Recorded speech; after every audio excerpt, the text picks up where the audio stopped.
Daily weekly visual check. Check if the cover is sitting properly in the frame.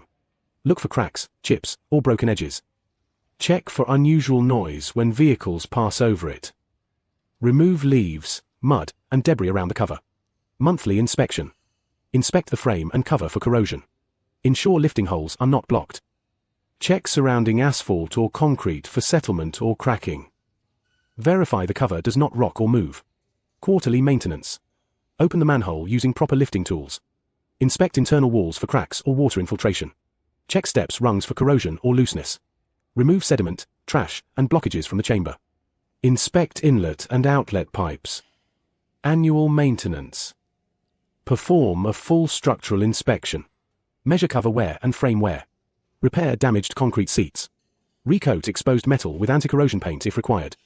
Replace damaged covers, frames, or access ladders. For a basic chilled water pipe welding inspection, you can check these items before, during, and after welding. 1. Before welding. Correct pipe material and size. Pipe ends clean. Proper bevel angle and root gap. Pipes aligned correctly. Approved welding procedure available. Qualified welder. 2. During welding. Correct welding process. Proper welding electrode filler material. No excessive arc strikes on pipe surface. Root pass completed properly. Interpass cleaning performed. 3. After welding. Check for uniform weld bead appearance. Smooth transition to base metal. Complete weld around pipe circumference. No visible cracks. No porosity.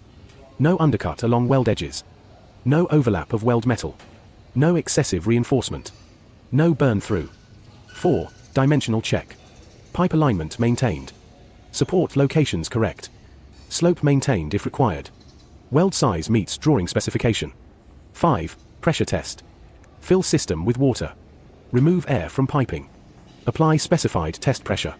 Check all welds for leakage. Record test results.